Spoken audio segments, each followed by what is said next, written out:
Alô, Baixada Santista, é o Sem Reação chegando pela sua TV Com. Hoje eu estou muito contente, porque estou com dois grandes amigos aqui. O Nicolau, inclusive, antes de começar o programa, enaltecendo a vitória esmagadora que o Corinthians promoveu. Você estava até agora comentando que o jogo foi muito bom, muitos gols. E a arena, que iluminação da Arena Corinthians. Um dia a Vila Belmiro vai conseguir atingir esse estágio de grande time com um belo de um estádio. E muita gente me pergunta na rua: Augusto, quem é o Fábio Garibe? Está aqui ao meu lado. Grande Fábio Garibe. Fábio, eu falo de você todo dia, né? Quando eu falo da propaganda da Ozan. E muita gente me pergunta se realmente você é essa grande revelação no futebol, que às vezes eu brinco e tenho certeza que você não vai me decepcionar, né? Você joga bem futebol? Posso fazer qualquer coisa bem, agora futebol... Pô, quebrou o encanto. Hoje eu estou com a presença do Fábio Garibe, ele que é diretor da Uzanseg, e a presença também do Nicolau Obeide, do CDL Santos Praia. Muitos assuntos nós vamos abordar, mas eu queria aproveitar a experiência do Fábio Garibe nessa questão de seguros e aproveitar também o conhecimento do Nicolau. Eu disse isso aqui ontem, já há uns 2 dias que eu venho comentando, que eu estou muito preocupado com a indenização das famílias que foram atingidas pelo avião que levou à morte a tripulação e os assessores do Eduardo Campos, inclusive o Eduardo Campos. E que achava que se não houvesse uma interferência política por parte do prefeito, do Márcio França, do Geraldo Alckmin, essas famílias vão demorar muito para, de fato, terem uma indenização justa, em razão, primeiro, ninguém agora consegue localizar o real, o verdadeiro dono do avião. Ontem, o advogado da empresa a qual o avião estava registrado já disse que no momento certo, né, essa expressão, no momento certo eles vão apresentar os documentos onde provam que o avião não pertence mais à empresa. E eu fico pensando, o Juarez da Mahatma, né, que teve um prejuízo aí mais de um milhão e meio, vai estar perdendo clientes, está perdendo alunos, enfim. A senhora que perdeu o apartamento... Fábio, é uma preocupação, né? As pessoas poderiam ter se precavido de alguma maneira para, num evento como esse, que é trágico e surreal, poder pelo menos, por parte deles mesmos, estarem precavidos? Boa tarde mais uma vez e obrigado pela participação. Boa tarde, Augusto.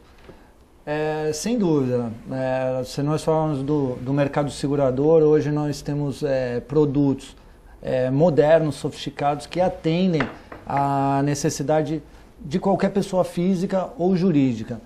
No caso desse sinistro, né, tecnicamente falando,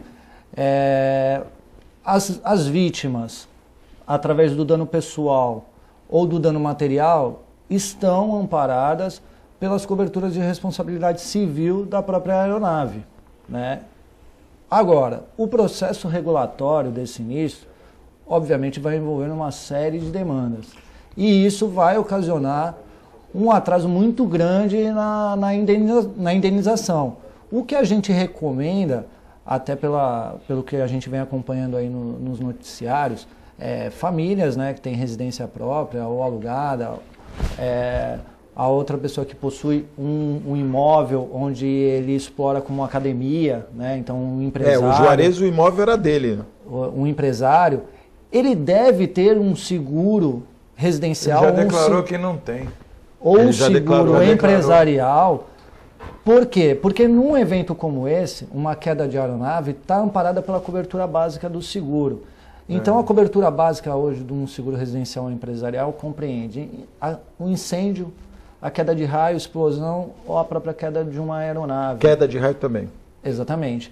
Então, nesse evento, eles já estariam sendo assistidos pelas companhias que eles tivessem contratado. Da qual eles tinham contratado. Hoje eles estão... O Juarez, por exemplo, vai ficar na dependência do desenrolar do processo da aeronave. O que eu vi na imprensa é que ele Boa tarde, Nicolau. Você está bem? Boa tarde. Obrigado aí pelo convite, Augusto. O que eu percebi, o que eu vi na reportagem é que ele teve um prejuízo em torno de 1,5 milhão, fora o lucro cessante, né, que ele vai ter. e que ele não tem o seguro, ele não tinha o seguro porque a academia me parece que estava arrendada para terceiros e que inclusive ele teve que despejar, tirar por falta de pagamento, e ele tinha retomado a academia agora há pouco tempo. Não sei se foi isso que vocês viram. E realmente, por infelicidade, aconteceu, né, esse imprevisto. Agora, mesmo que ele tivesse um seguro, você poderia até dizer melhor do que eu, o seguro não estaria em torno de, uma academia daquela, 200 mil reais, 100, 200 mil reais, não 1,5 milhão. Você acha que algum seguro seria feito em 1,5 milhão? É feito. Na verdade, desde que haja Não, eu sei que seria feito, mas a minha pergunta seria a seguinte: 1,5 milhão seria assim um valor, não seria exorbitante, porque ninguém ia prever uma aeronave cair em cima de uma academia. Nicolau, é uma coisa muito improvável, né? Você concorda? Tecnicamente, qual é a orientação que a gente passa sempre aos clientes? Posso te interromper, até para você complementar? A aeronave, né, um avião, realmente é improvável e tal. Mas você não pode esquecer, isso aqui eu conversei com Estava o Adilson Bulo essa semana aqui, semana passada, e ele mora ali naquele trajeto, e a gente começou a contar quantos helipontos tem no entorno. Sim. Tem o da Igreja Universal, tem o da Comeri, que não está regularizado, mas eles usam diariamente. O Mendes Convention, o prédio Vistamar, que está ali na Alexandre.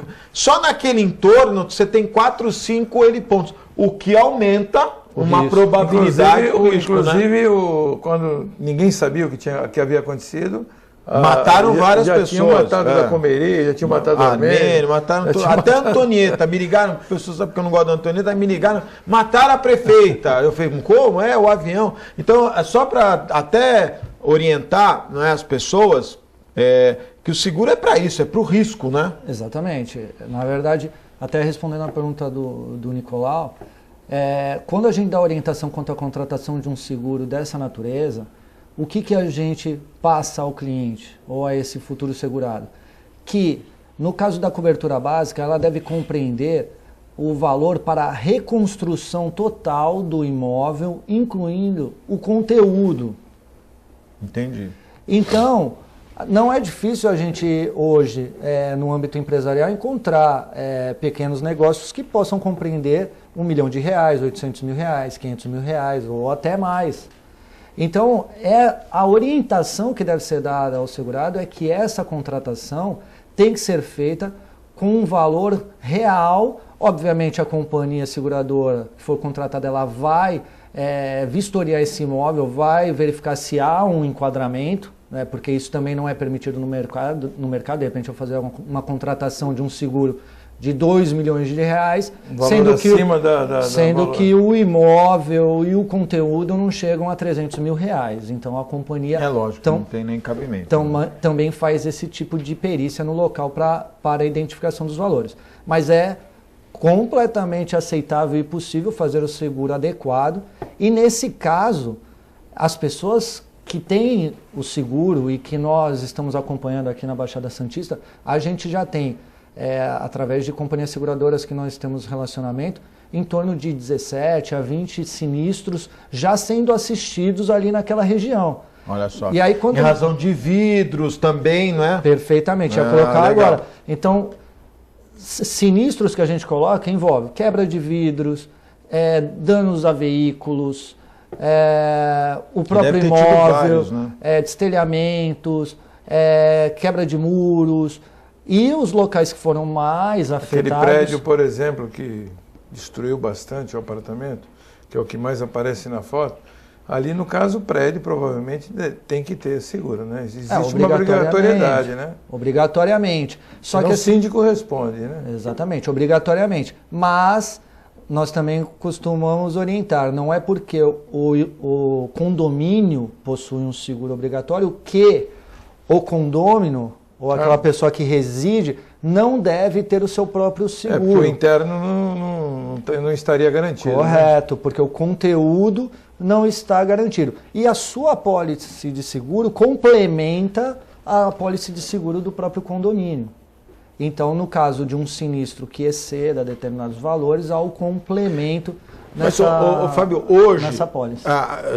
Principalmente na área comercial, acho que residencial também, os proprietários que fazem locação de imóveis, eu acredito que a grande maioria obrigam, as próprias administradoras obrigam um seguro, não obrigam? Aquele seguro... Contratualmente a gente vê isso, mas na prática... As pessoas não fazem. A gente muitas das vezes se depara com a pessoa que loca o imóvel não contratando o seguro.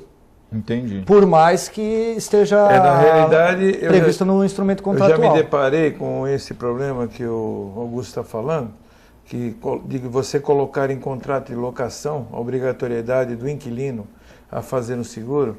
E existe um parecer aí do CDC, do Código do Consumidor, que isso aí seria uma venda casada e que você não pode. O locador ele tem que fazer seguro por conta dele, ou o locatário se manifestar interessado em fazer o seguro. Obrigatoriedade do seguro dentro do contrato de locação é proibido por lei. Olha só, eu desconhecia isso. Eu estou falando isso porque eu já me deparei com isso. Eu fui fazer uma locação de um imóvel meu e aconteceu esse tipo de... Mas eu penso o inquilino não queria... Eu acho que assim, hoje um valor residencial simples, né? Estou falando um padrão aí, um imóvel 2 quartos, sai em torno aí de 25, 30 reais por mês, um pouco menos, talvez. O valor do seguro residencial hoje no mercado segurador é um dos menores valores que tem no mercado. E a proteção, principalmente, né, na questão de raios, né? E hoje até porque esses seguros residenciais oferecem... Eu não estou defendendo a seguradora não, estou constatando. Eles oferecem serviços adicionais, né? O cara lá para um serviço a mais. Que eu acho que a lei, né, e a gente já discutiu isso aqui às vezes, até com a presença do Nicolau, os caras criam tantas leis, não é verdade? E a relação é muito simples. O proprietário tem um imóvel e quer preservar aquele bem. A pessoa que está alugando, ela quando entrega o imóvel, ela também tem que entregar o imóvel de acordo com o que ela, ou da forma como ela ocupou. Então, eu acho que há o bom senso em dizer, olha, vamos fazer um seguro, né? Porque há o risco, e seguro é para risco. Se você não usar, melhor. Eu até complemento, Augusto, o que você está colocando. No início do programa eu até falei sobre a sofisticação e a modernidade hoje do seguro.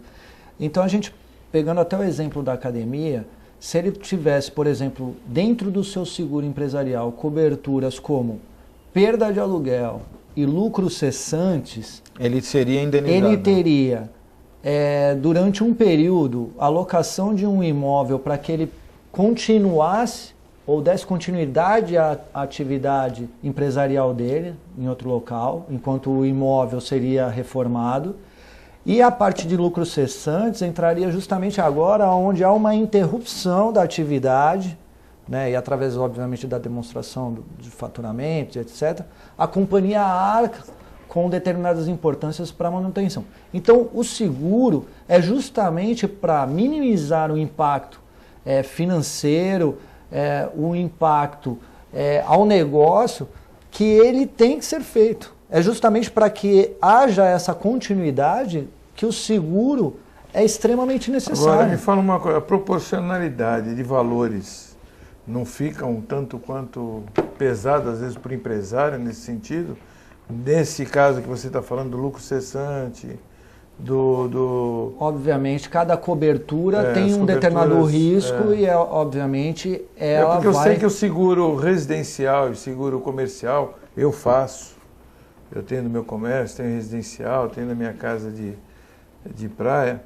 É um seguro relativamente barato, ele é realmente barato, contra incêndio, risco. Faço até de roubo. Contra roubo, valor pequeno, porque também os bens, objetos que tem dentro da minha casa não ultrapassariam aquele valor.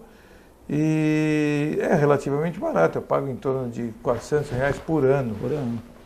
Então, realmente é bem barato, uma cobertura de R$100 mil contra incêndio. Eu acho que assim, lógico, ninguém, pelo amor de Deus, né? Esse acidente foi uma tragédia, ninguém imaginaria. Mas você tem muitos casos de incêndio, né? Incêndio tem uma destruição razoável. E às vezes é comum a gente ver aí incêndios, nós temos um adensamento urbano muito grande, isso é no teu prédio, uma pessoa com um descuido, uma vela, um curto-circuito, enfim, Então, eu acho que a primeira preocupação é contra incêndio, né? Contra raios também, né? Contra o raio provoca o incêndio também, né? O raio provoca o incêndio. Além do dano elétrico. O dano elétrico. Então, você tem que ter uma certa preocupação, né, para poder enfrentar de forma mais serena um acontecimento como que acontece, é uma tragédia. O seguro é para isso. Eu canso de dizer, vai ter gente que vai dizer, puxa vida, né, pô, eu não pensei, não fiz. Então, é um alerta, né, para um episódio diferente, mas um incêndio. Você tem que ter essa preocupação, né, do teu patrimônio. Até porque hoje você guarda tudo em casa, né? As tuas coisas de valor estão em casa. Imagina você recomeçar. É comum a gente ver os casos de incêndio em barracos, né? Em favelas. As pessoas perdem tudo, né? Não tem nenhum tipo de auxílio, cobertura. Tem que começar do zero. Então... eu acho que o seguro é uma questão cultural também, né? É uma questão de costume. Você olha em outros países, por exemplo, vamos falar dos Estados Unidos, né? Porque invariavelmente nós somos obrigados a usar como referência, e eu tenho amigos que moram lá e para eles não existe essa condição de ter alguma coisa sem estar assegurado, principalmente no que se refere a seguro contra terceiros. É verdade. Que eles têm um processo e a justiça lá anda muito rápida, né? E um processo, mas olha, eu acho que custo elevadíssimo se você causar danos a terceiro. Mas eu acho que no Brasil nós precisamos, até eu discuti isso aqui semana passada, a agência que regula os seguros, né? SUSEP. Como todas as agências no Brasil, as agências reguladoras, né? Eu acho que num próximo governo, com qualquer um que seja, acho que nós precisamos passar limpo as agências reguladoras, né? Eu divulguei aqui, você estava no programa que eu falei que a Electro vai aumentar 36% a conta de luz, hein? Para Santos, São Vicente, Praia Grande... Vale do Ribeira todo. E não, Litoral Sul também, Mongaguá... Vale do Ribeira todinho, até Peruí, até Ilha Comprida. Ali não, Vale do Ribeira, Litoral Sul, Praia Grande... ela vai até lá. Mongaguá, então, vai aumentar, Guarujá...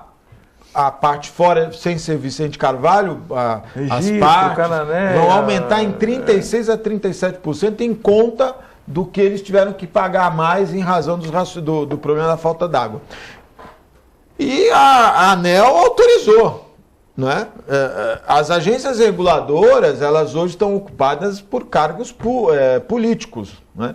A gente precisa rever essa questão. E aí, entrando na questão das seguradoras, hoje as agências reguladoras, a Agência Reguladora de Seguros precisa tomar uma providência contra as seguradoras no quesito o dano de terceiros em veículos. O que tem de reclamação de terceiros que não é atendido pela seguradora a contento é muito grande. É um problema identificado. Nós precisamos entender, talvez a seguradora não veja o terceiro como um cliente em potencial, o que é um engano, né? Porque o cara pode problema, se você me permite, eu tive um problema até contra terceiros, quando eu tinha uma loja ali no Canal 2, você lembra?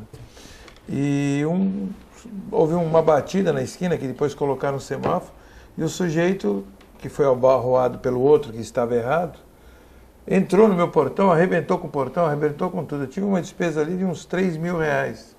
Não é nenhum valor exorbitante, mas é uma despesa, tive que mandar refazer o portão. A seguradora o seguro dele, que ele tinha contra terceiros, só me pagaria se ele se declarasse culpado. E ele não queria se declarar culpado, porque na realidade ele não era culpado, porque ele foi abarroado pelo outro. Mas ele foi culpado de entrar no meu portão. E você precisa ver a discussão que eu tive. No final eu tive que tirar do meu bolso, mandar consertar e deixar para lá. Essa questão do terceiro, ela é uma reclamação, principalmente na questão de veículos, ela precisa ser discutida. E é uma coisa interessante que se a gente trazer para esse episódio, esse trágico acidente, as pessoas são terceiros ali, né? São terceiros. São todos terceiros. Todos terceiros. Na verdade, você ter um seguro te dá uma tranquilidade de você Fora poder... dos da tripulação, né, do pessoal que estava no avião também são assegurados também. São assegurados. Com certeza. Não sei. Vão ter que ser indenizados, é óbvio. Eduardo Campos, o fotógrafo. Todos os eles têm que ser indenizados. Depende, se quem é o culpado foi eu não estou dizendo, e se por um acaso chegarem à conclusão que o culpado foi o piloto? Augusto. Independe. Eu posso estar pilotando até um veículo meu na rua e eu causar o dano. Mata Eu sou o culpado. as pessoas. Mas eu causei o dano, eu tenho uma apólice de seguro. Obviamente, algumas coisas são excluídas do seguro, como, por exemplo, falando do automóvel, se eu conduzir o veículo embriagado, aí eu estou cometendo um crime, vencida, né? E aí, obviamente, a companhia vai negar a indenização ao terceiro. Né? Então, a gente tem que só separar essa situação. Ela nega o terceiro? Isso eu não sabia. Ela nega, se você tiver na verdade, o seguro irregular, é considerado nulo. Então, o que acontece é que aquela pessoa que vitimou outra na rua, ela vai ser culpada e processada. Mas a seguradora, naquele momento, ela tem a cobertura do seguro tratada como um seguro nulo. Até porque há uma prática de um crime e a má fé, entre aspas, da apólice. Com certeza. É como se ele fraudasse o seguro, né? Como se ele fraudar também o seguro, com relação à idade, que fala que ele tem uma idade superior e ele tem uma idade menor para baratear, se ele fraudar informando que ele deixa o veículo em garagem e o veículo fica na rua todos os dias. Então, isso que eu gostaria de perguntar. Por exemplo, eu vou te dar até um exemplo pessoal meu. Tem a minha mãe, ela tem 82 anos, ela dirige, tem carro, e o carro pertence a ela, está no nome dela. E ela fez aquele seguro mulher, né? Seguro, parece que tem uma opção de seguro. E o meu filho também dirige, tem 24 anos, também usa o carro da avó. Aí até o Guilherme, né? Que é o nosso corretor oficial. A corretora. E se ele, se ele bater com o carro e estiver dirigindo, o seguro não vai querer pagar. Eu falei, olha, eu acho que isso é cláusula nula. Não, mas o seguro foi feito com essa perfil. Fez no perfil. Até respondendo a sua pergunta. No perfil, há uma pergunta clara se existem condutores entre 18 e 25 anos. Se essa resposta for não, e houver eventualmente num momento sinistro alguma pessoa nessa faixa etária conduzindo o veículo, o seguro é nulo, ok? O veículo é nulo, porque a resposta ela é sim ou não sobre uma pergunta que é fechada. Mas uma eventualidade, vamos supor uma eventualidade. Ela passou mal e o seu filho foi levado. Exatamente. Exatamente. Mas isso vai ser periciado e constatado pela companhia seguradora. E aí, aonde também muitos dos casos que envolvem terceiros acabam não sendo indenizados, é porque também ainda há hoje no Brasil uma grande constatação de fraudes. É mesmo? Ainda há muito... eu acho que é isso mesmo que ele está falando, mas eu tenho a minha contestação e meu protesto em relação a isso. Porém, não, o do perfil, apesar de eu não concordar, o perfil hoje, qualquer seguro de carro, eles pedem um perfil. Tem um perfil e até muito detalhado. É muito detalhado com relação na verdade, a companhia quer... Eu acho que até o perfil por exemplo, justo, eu não faço carro... Não pode ser obrigatório, né? Eu não faço o seguro com perfil. O perfil porque você corre esse risco de, se você emprestar o carro para alguém, ou se você acontecer alguma coisa... ou não numa emergência, olha, precisa... a pessoa está aí você paga um pouco mais, você sai do perfil e paga um pouco mais, não é isso? Correto, mas eu só queria separar os dois momentos. Eu estou falando em eventualidade, né? Uma situação do perfil é a pergunta se há condutor que reside ou há esse condutor entre 18 e 25 anos. Uma outra situação é quem é o principal condutor do veículo, que isso compreende em torno de 85% da utilização do veículo, e os outros 15% podem ser utilizados por qualquer pessoa, desde que ela não esteja enquadrada entre 18 e 25 anos e a resposta no perfil seja não, salvo o caráter emergencial como colocado. Agora, então, assim, a companhia seguradora, quando ela faz um detalhamento do perfil, é porque ela quer avaliar o risco. E se você dá uma informação falsa quanto ao risco, é fraudulenta e pela má fé a apólice se torna nula. Então, aos exemplos de possui garagem, cita que possui garagem e não possui. Agora, tudo bem, eu concordo, eu acho que o que é combinado não é errado, se a pessoa faz o seguro dentro desse perfil, eu acho que ele tem que aceitar. Mas eu também tenho observado que na Justiça todas essas cláusulas são nulas. Ou seja, não conheço de perfil. Eu não conheço um caso de pessoas que entraram na Justiça e perderam. Todos ganham em cima desse perfil. Mas aí eu posso te dizer uma coisa. Tem duas coisas que eu queria observar. Primeiro, que hoje é que nem a época que todo mundo entrava com ação de cálculo de juros do banco, né? E ganhava. Aí começou a mudar o pensamento. Porque os juízes também são pessoas, por mais que a gente ache que o cara, né, tá acima, não tá. Então você tem pessoas comuns. São pessoas comuns. Tem juiz que dá, olha, esse juiz aqui, o negócio dele não gosta de banco. Então ele sempre tem outro que já acha o seguinte: se você aderiu a um contrato, você estava ciente daquelas condições. Então, hoje, por exemplo, é muito difícil a questão dos juros abusivos. Você tem que contratar uma perícia, fazer... E a mesma coisa contra... Eu não concordo com... Veja, eu vou deixar claro, eu não concordo com o perfil. Porque, na verdade, penso eu que você está segurando o bem. Exatamente. Né? Você segura aquele casco lá. Né? Aí dentro daquilo você tem uma... Mas o que acontece? Mas o que acontece? O seguro no Brasil, em relação, por exemplo, aos Estados Unidos, que é um dos principais mercados securitários, é muito caro. Porque você tem diversas variantes, né? A fraude é uma delas. A fraude talvez seja uma delas, mas você tem diversas variantes. Eu conheci um cara que não conseguia fazer seguro. Porque ele tinha tantas sinistros que começou a não fazer. Aí ele fazia o seguro no carro, no nome de outra pessoa, mas ele que dirigia. Bom, é a tal da fraude, né? Está Quer dizer, fraudando. É o jeitinho brasileiro de tentar... Até fazendo uma colocação em cima do que você está dizendo, Augusto.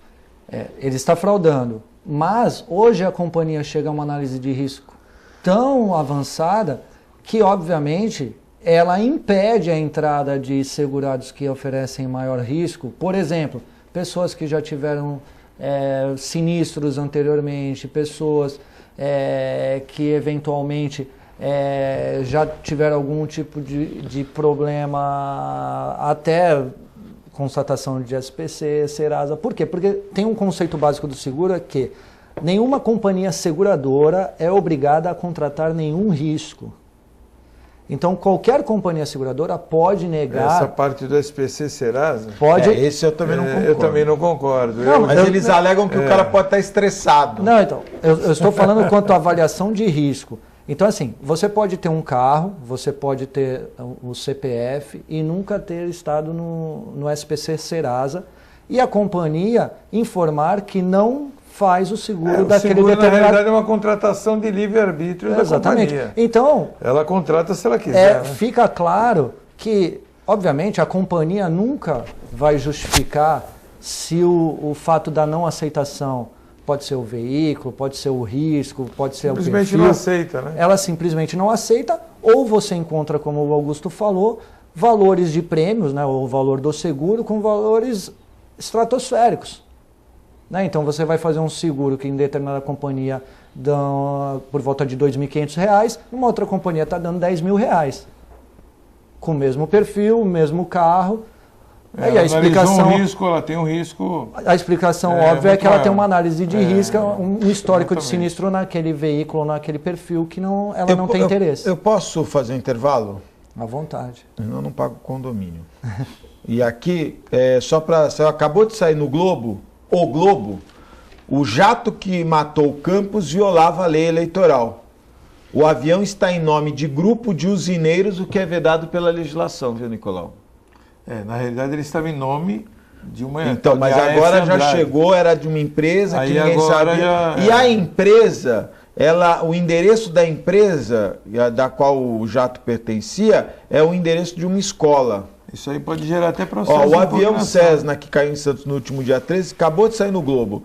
matando o candidato à presidência Eduardo Campos e mais 6 pessoas, não poderia ter sido usado na campanha. Segundo 2 autoridades da Justiça Eleitoral ouvidas pelo Globo, até hoje o jato está registrado na Agência Nacional de Aviação Civil em nome da AF Andrade, um grupo de usineiros de Ribeirão Preto. Pela resolução do Tribunal Superior Eleitoral, uma empresa só pode doar produto ou serviço relacionado à sua atividade, fim. Porém, não há registro de que a AF Andrade atue como empresa de táxi aéreo. Os gastos com o avião também não foram incluídos na primeira prestação de contas do PSB ao TSE. E aí a empresa que bancou gastos do jato dá endereço de escola. Nós vamos fazer um intervalo, é muito rápido, fique aí, eu volto já.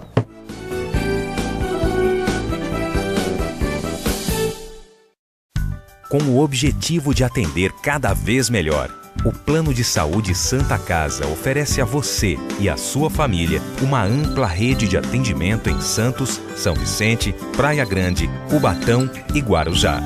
Além de contar com a melhor equipe médica e multiprofissional do litoral paulista. Plano de Saúde Santa Casa de Santos. O melhor atendimento em plano de saúde. 3226-6200.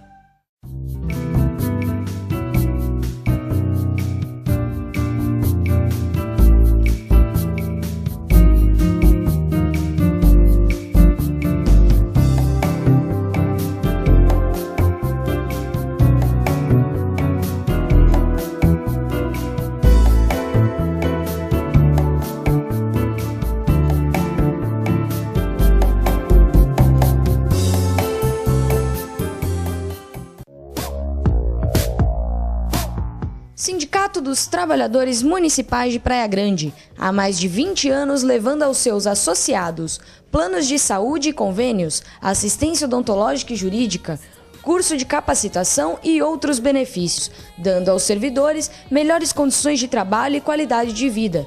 Para mais informações, acesse o site www.sindicatopraiagrande.org.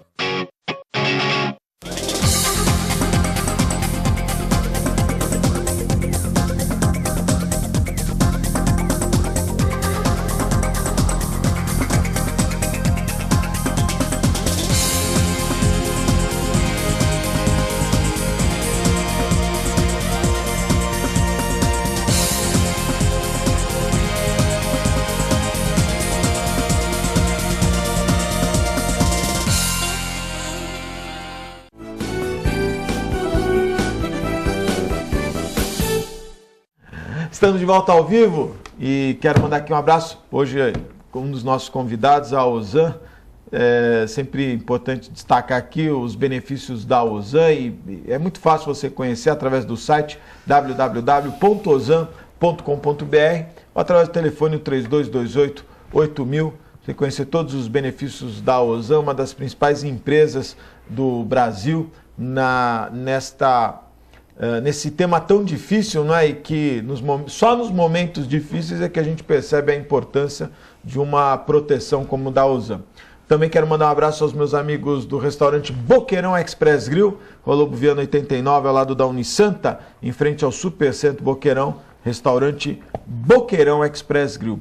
E os meus amigos do Incatep, o primeiro e verdadeiro centro de excelência portuário, o Incatep qualificando a mão de obra do trabalhador portuário e preparando para o mercado de trabalho. Incatep! São 3 endereços na Ponta da Praia, em frente à Libra, ao lado do Ogmo, também em Vicente de Carvalho, em frente à Local Frio, ali na Tiago Ferreira, e também na Conselheiro Nébias, com simuladores de última geração, qualificando o trabalhador portuário e preparando para o mercado de trabalho. Incatep! Olha, eu ouvi o Fábio aqui, ouvi o Nicolau, e mais uma vez vou reiterar, né, ontem teve a missa que prestou os sentimentos, né, de toda a cidade nesse trágico acidente que não sabemos se por perícia do piloto ou por uma grande sorte de todos, o avião caiu num terreno desocupado, né? No início, uma charge, né, que tinha a mão de Deus. Mão de Deus. E realmente foi uma sorte. Foi uma sorte muito grande. No início, muita gente achou que o piloto teria mirado naquele espaço e agora com as novas informações já se pensa que não, que foi realmente uma obra de Deus esta proteção. Poderiam ter sido centenas de vítimas, né? Mas o que me chama a atenção é, eu li a notícia dessa divergência, né? Quem é o dono do avião? Hoje a pergunta é, quem é o dono? Tá no nome de um que já declarou que não é e que no momento certo vai provar, aí o outro já não sabe quem é, enfim.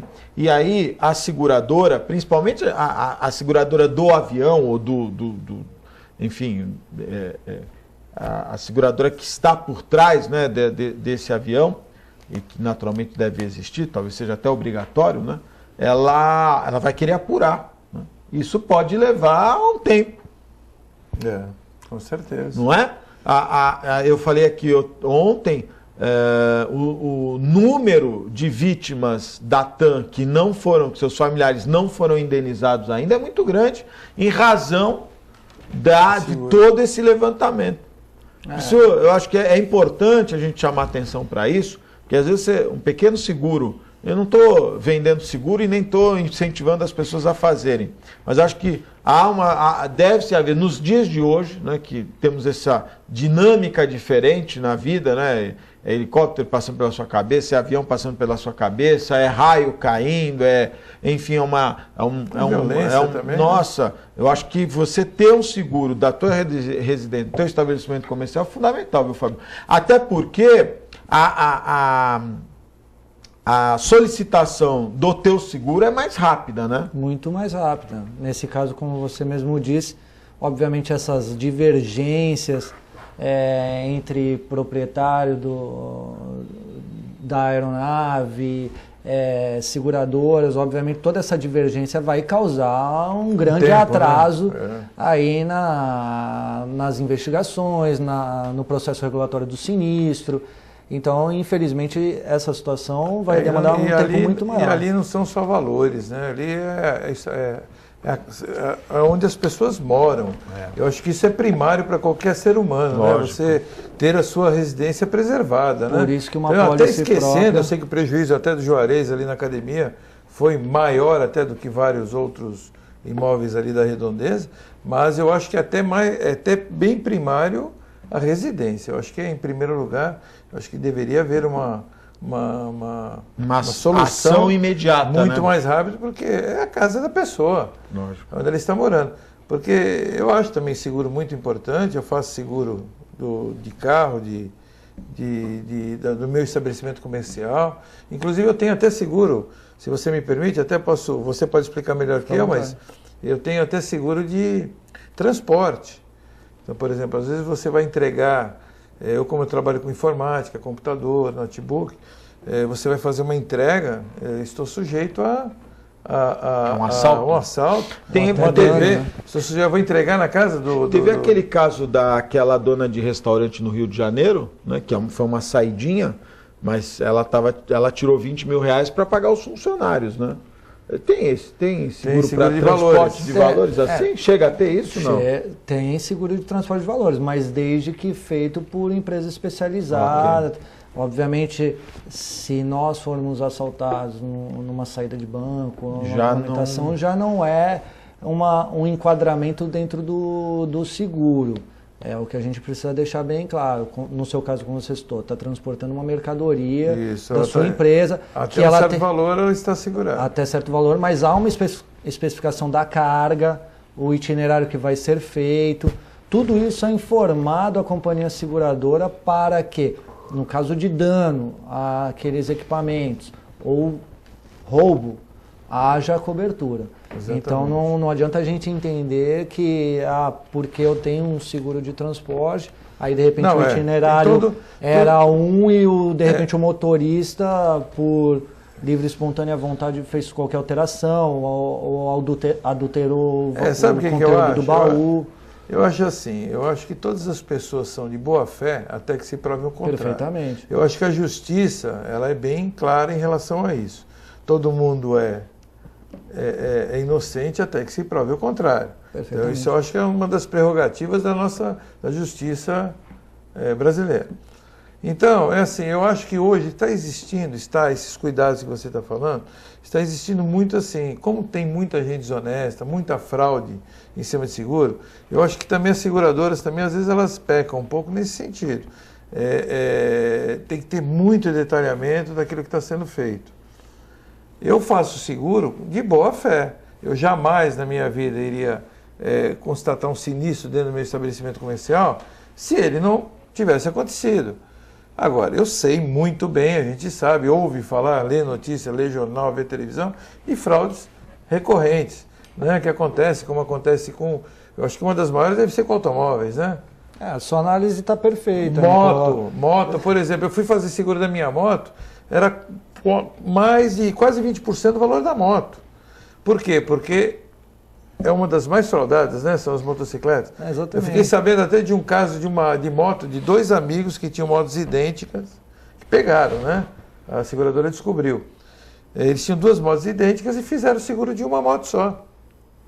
Ou seja, um tomou o tombo, amassou o tanque, eles trocavam, tirava de uma e o sinistro era daquela. O outro dava uma ralada na outra, tirava a peça, punha na outra e fazia o sinistro daquela. Eram seus amigos? Não eram meus amigos. Eu ia falar, melhorar suas amizades. Poxa, eu falei aqui. Ai, cara. Eu fiquei sabendo, né?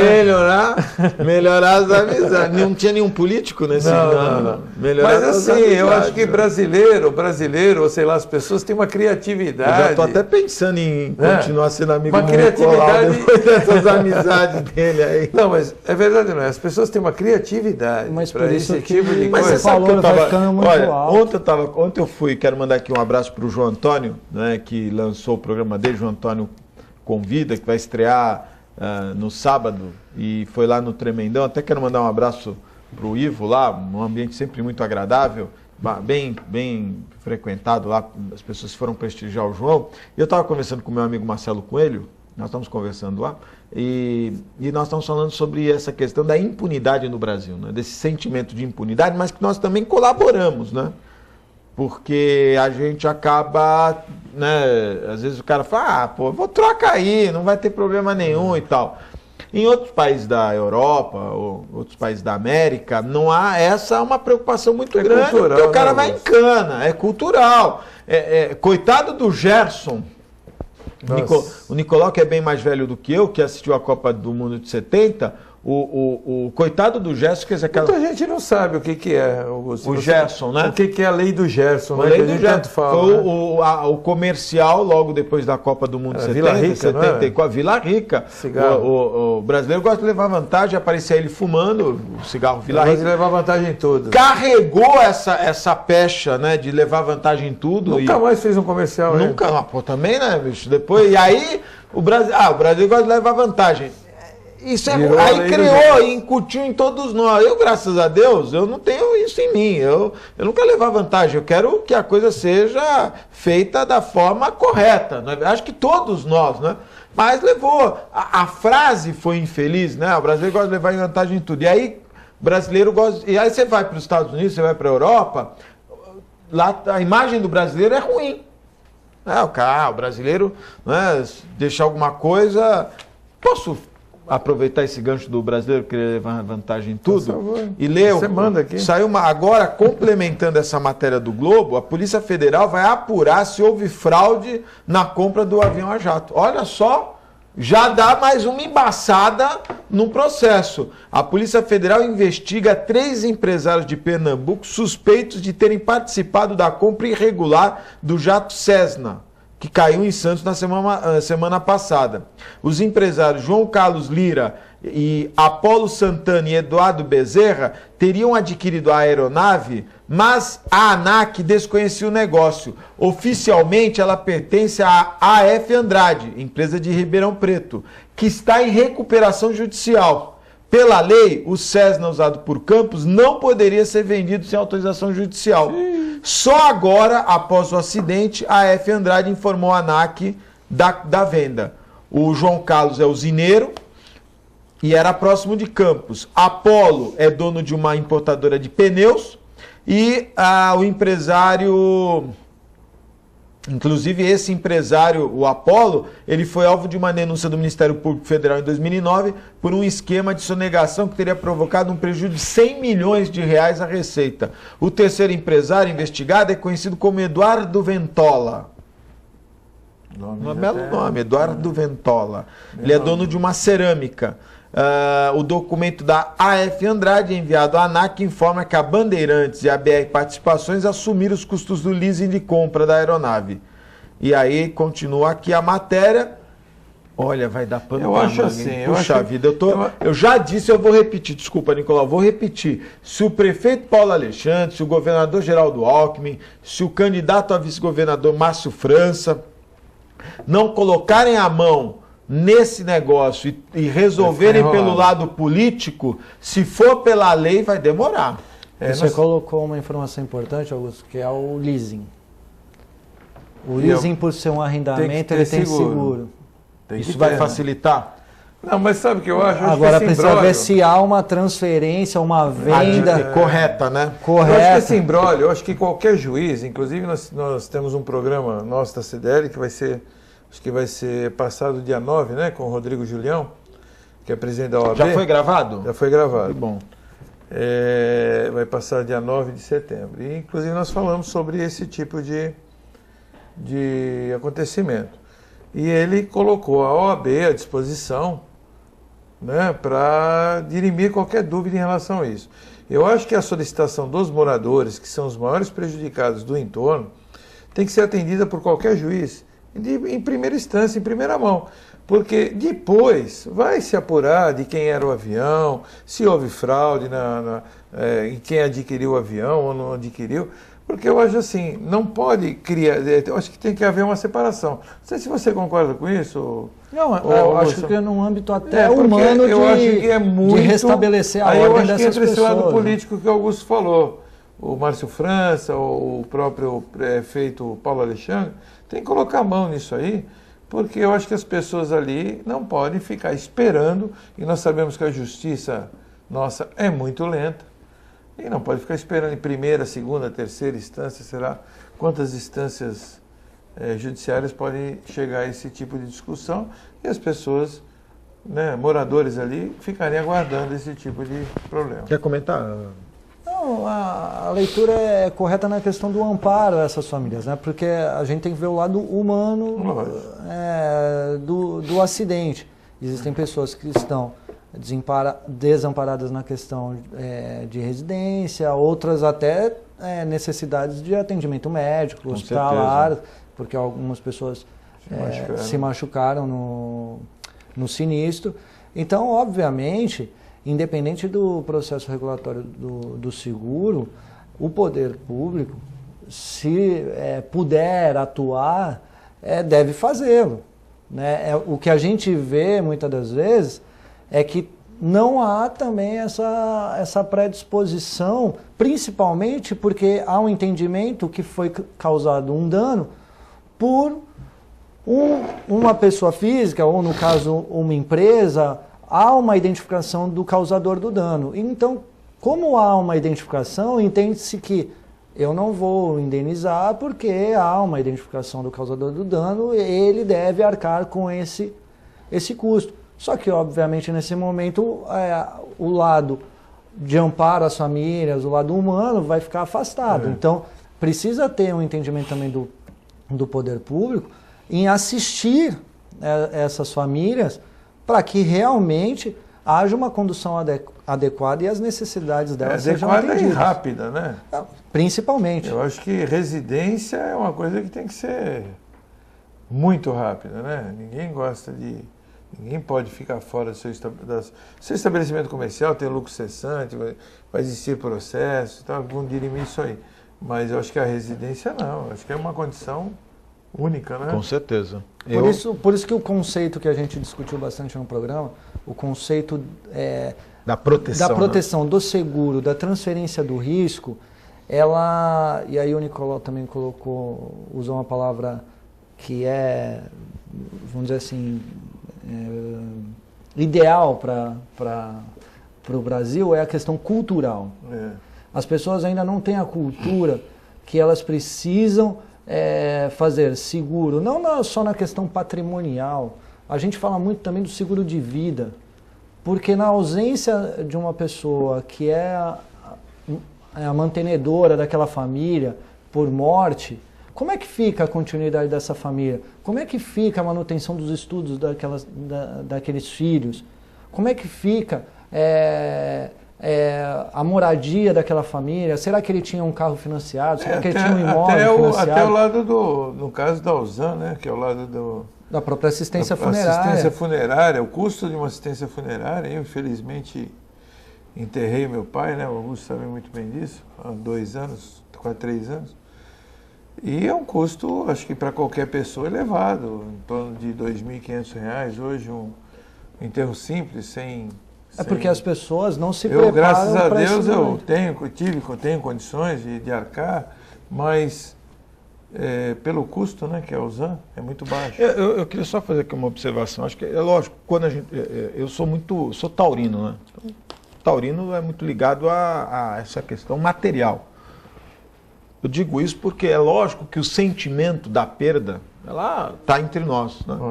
Mas ela aconteceu lá, real, né? Mas eu também estou com o pé no chão e dizer assim, olha, aquela senhora lá com a filha que está nas redes sociais, todo mundo tentando ajudar, o dia seguinte, né, o dia do trauma, o acidente, mas graças a Deus sobreviveu, aí no dia seguinte, a casa dela destruída, o que ela vai fazer? Ela vai ter que ir na casa de um parente, de um amigo e tal. E as pessoas, de uma maneira geral, elas querem ter independência. Ninguém quer ficar dependendo da casa de alguém emprestado e tal. E aí, por isso que eu estou falando dessa questão material. Às vezes a pessoa fala, vocês estão só falando da questão material.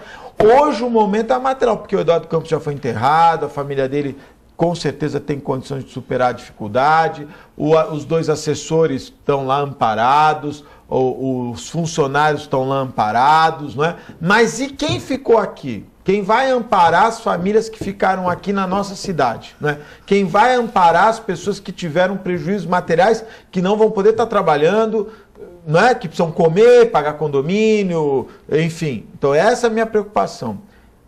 Por isso que eu estou tocando esse assunto. E eu queria fazer aqui uma observação que você falou da Ausan. É lógico, né? Eu já ajudei gente que faleceu, né?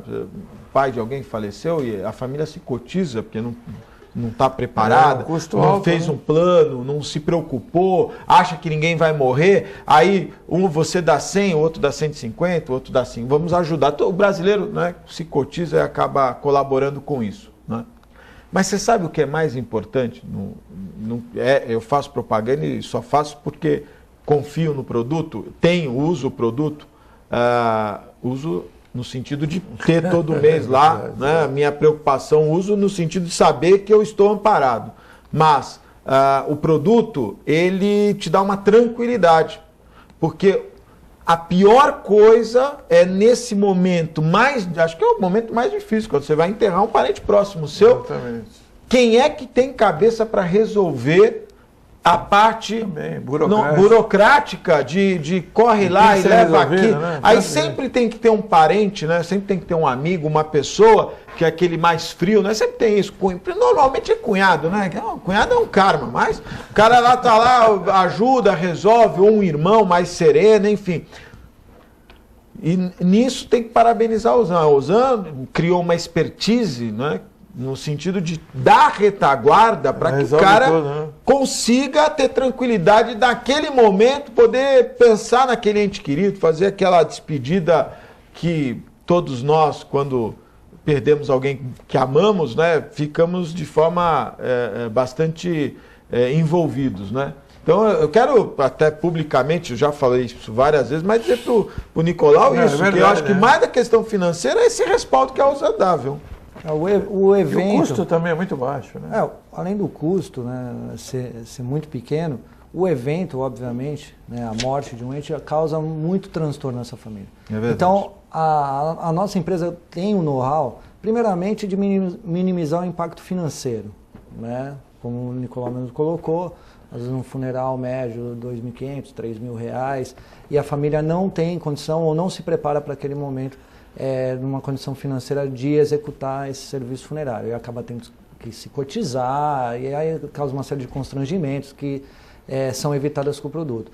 A outra questão é a questão do atendimento. de minimizar também o impacto emocional, o transtorno que esse evento gera à família. Porque aí tem uma equipe totalmente preparada, uma central 24 horas, para atender esses familiares e fazer os encaminhamentos necessários. Então, a assistência, e aí por isso a nossa empresa se denomina uma empresa de assistência familiar, a assistência funerária é dada com muita excelência a essas pessoas. Então, minimizando o impacto financeiro e atendendo essas famílias de uma forma que haja uma evolução do serviço funerário, um avanço na questão do cerimonial. O serviço vai até o cemitério, né? Exatamente. Nós vamos compreender desde a remoção do corpo, do hospital, residência, o velório, até o encaminhamento ao cemitério. E em todas essas etapas a família vai ter assistência, orientação quanto à documentação, enfim. E nós trabalhamos hoje no mercado com 2 segmentos. Os planos pessoa física, né, que são familiares, e os planos corporativos, né, no qual nós atendemos hoje a grande quantidade de sindicatos, associações, entidades de classe da Baixada. Então, principalmente também nesse meio sindical, associativo. Inclusive nós vamos procurar, a CDL, a Santos Praia vai procurar, a Osana, já tivemos há uns tempos atrás convênio, e vamos fazer para os nossos associados também. Você está pensando em morrer? Olha, eu já falei para você, eu sou assim meio Highlander, né? Como é que você falou? Matusalém! Eu vou carregar, eu falo para eles que eu vou segurar a alça do caixão. Bom, então eu vou te dar uma má notícia. Opa, eu tô morrendo. Vou te dar uma... Não, eu não. Tu vai segurar minha alça do caixão. Tu vai poder segurar minha alça do caixão, porque eu fiz um plano que eles têm lá, que é o Tributum. Não é isso? Isso. Que vai ser uma limusine branca. Eu já contratei, vai ter uns caras a cavalo na frente, com os cavalos brancos, com umas cornetas. Já fiz que eu pra morrer com estilo, pô. E a Fernanda vai dentro da limusine? Não, a Fernanda, não, acho que não, né? Pelo amor de Deus, eu quero que ela ande, quero que ela siga a vida. Não, a Fernanda vai acompanhando o teu funeral. Vai, tem que chorar, né, meu? Pelo menos uns 2 dias, né? Não é? Pelo menos... Olha, eu preciso encerrar o programa, que elas estão já desesperadas lá, mas eu queria falar... Ninguém pode comentar, hein? Eu só vou falar e eu vou para o encerramento. Primeiro dizer que semana passada, o governo de São Paulo mandou um projeto de lei à Assembleia Legislativa solicitando aval para o novo financiamento para o BNDES quanto ao túnel ligando Santos Guarujá. Pasmem os senhores, o aumento, o primeiro projeto, que era até pouco tempo, ia começar agora, era de 2,5 bi, mas nós tivemos uma pequena correção de alguns... 27%. Foi para 3 bilhões e 200 milhões, aumentou 700 milhões, e o Lawrence Casagrande, tem nome de ator de televisão, de filme americano, Lawrence Casagrande, presidente da DES, ele disse que não, tem que fazer umas pequenas... 700 milhões de reais. E para não dizer que eu sou contra só o PSDB, aqui está mostra a dona Nalvinha, tá vendo essa senhora? A dona Nalvinha, ela gravou a propaganda eleitoral da Dilma. 2 dias antes de gravar a propaganda eleitoral da Dilma, ela ganhou uma prótese da Dilma de 2 dentinhos na frente, 2 cisternas, aumentaram o fogão a lenha dela e puseram uma paredinha no fogão. A dona Lindalva, tá aqui, olha, Folha de São Paulo de hoje. Sertaneja diz que ganhou prótese antes de gravar. Olha aí, sertaneja diz que ganhou prótese, antes de gravar com Dilma para a TV. Tá aí, Folha de São Paulo. Depois critica o coitado do Gerson lá. Vila Rica, era sem filtro. Você fumava? Fumava. Era sem filtro, era pra cara macho. Nicolau, muito obrigado pela sua participação. Um forte abraço, viu? Lembrei do meu tio José que fumava Minister sem filtro. Bicho. Não é da minha época. Não é? Não é dessa época, Fábio? Obrigado pela participação, viu? Obrigado a você, Augusto. Uma boa tarde a todos. A você, telespectador, muito obrigado pela audiência. Nós estamos indo embora, mas nós voltamos na segunda-feira, às 1h15 da tarde, ao vivo, direto aqui dos estúdios da TV Com. Um forte abraço e até segunda, se Deus quiser, e Ele há de querer. Tchau.